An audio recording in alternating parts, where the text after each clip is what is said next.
My name's Fred Klink. I'm the Director of Marketing for the SS Red Oak Victory historic ship, and we're delighted today to have a veteran of this ship, Mr. Larry Adair. Larry served on this ship during the Vietnam conflict. Larry, how did you happen to choose a career at sea? Well, it's a long story, Fred. I don't think you want to hear it.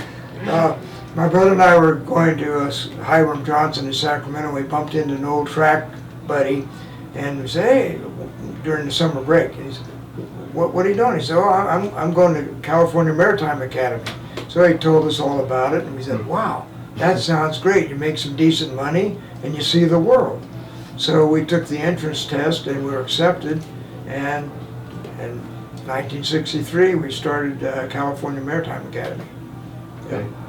So you graduated class of 66? 66. 66. 66, okay. And the day after graduation, I think that was June 23rd, we went across the Carquinez Strait from the academy to C&H Sugar and started working on Matson's ship, Californian. Okay. Going to Hawaii. So the day after graduation, we were earning money, and we liked that. I bet a lot of college graduates nowadays would like to have that.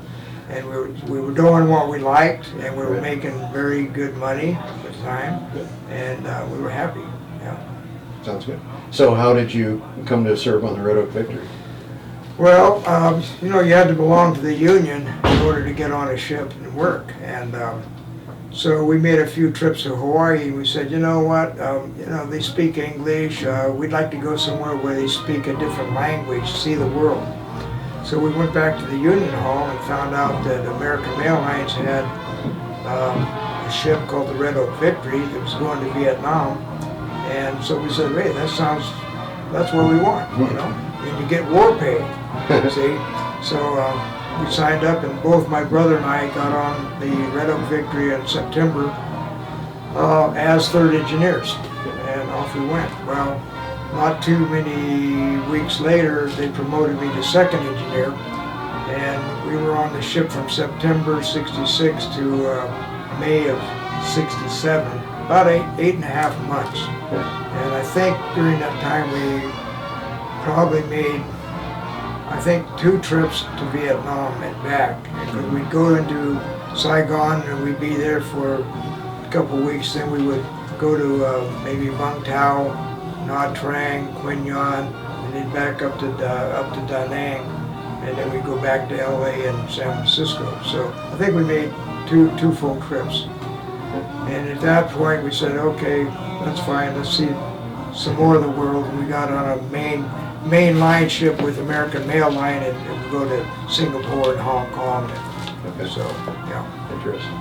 So what, were you carrying war supplies, military supplies? Yeah, we carried the very important things like VO, you know, and beer. Beer, yeah, I've heard that one. Yeah. So we had a lot of liquor under deck, and on deck we carried howitzers, we carried trucks, jeeps, and all that, and so we carried a bit of everything. Yeah. Interesting.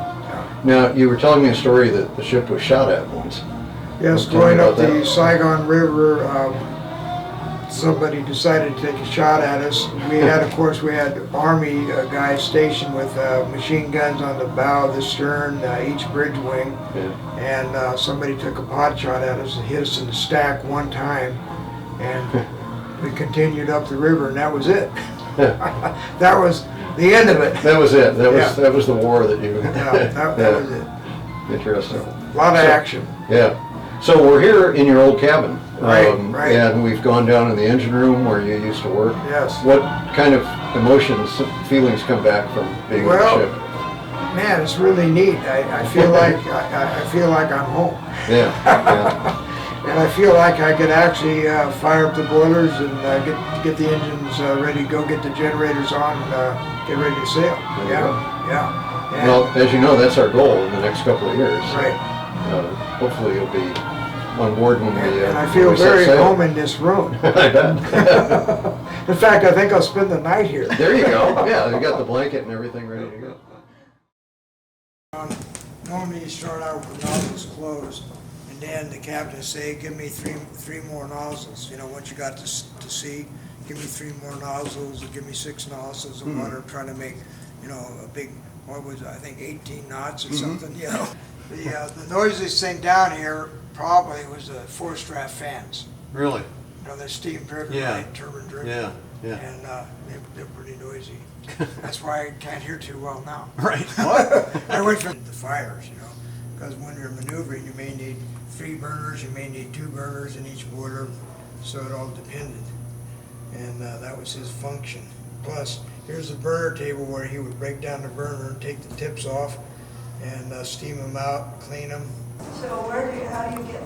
Is this the shaft? Stand on that? Yeah, something like that. You do it now, you don't have to bring it. And then we actually have this water, this is a water nozzle here. It's very unlikely it will seat properly the second time. Okay. And so then it's very important to check the stack and your skylines to make sure none of these were leaking. Oh, I see. If Okay. they start leaking, see this was, the pressure here was it 575 pounds, 700 degrees or something. About right, yeah. But it will wire draw and that's, we're losing efficiency. Oh, I see. Yeah. You're okay. losing Okay, water sure. and you're losing Sure. efficiency, so it's very important. You did not want these to pop at all. And the only way you would know is if you're getting steam out of the Right, stack. right.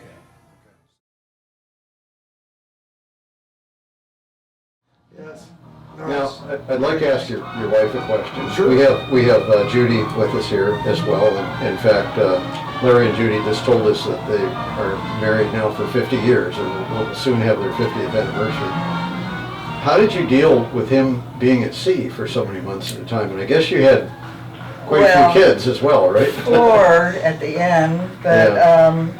when we just had one, those times he was gone for 8, 9, 10 months, and I think it was really, really hard. But, and I used to wish I had someone that was over 3 feet tall to talk to. But we sort of got through it, and when he turned about 5, we had another one, and it seemed like then all of a sudden Larry would be gone again, and I would be home with 2 little babies, and it wasn't easy. But eventually, I got used to it. Yeah. Well, She, I was going to tell Larry thank you for your service, but I'm definitely going to say Yeah. thank you for Yeah. your service. Yeah. 'Cause you served as much as he did. of course, I met Judy after my Vietnam experience on the Red Oak Victory. But she's been a very good wife, very good mother, and I'm very lucky. Very lucky. It's good to hear. Thank you. So how many years total did you do at sea? Actually, I believe it was only 29 years at sea. Okay. When we first got married, I stopped going to sea and took a job in Guam helping to fire up a power plant. Okay. So we were there 2 years. It was like a 2-year vacation. We Yeah. go to Hong Kong, we go to Japan, we go to the Marianas Islands. And then I decided I better get back to sea and get my chief engineer's license and get to the top of something. And so we went back to the mainland, and I got a job with American President Lines and sailed with them for the rest of my career and worked my way up to chief engineer on one of their largest, actually at the time, the world's largest vessels. And then, gee, when did I retire?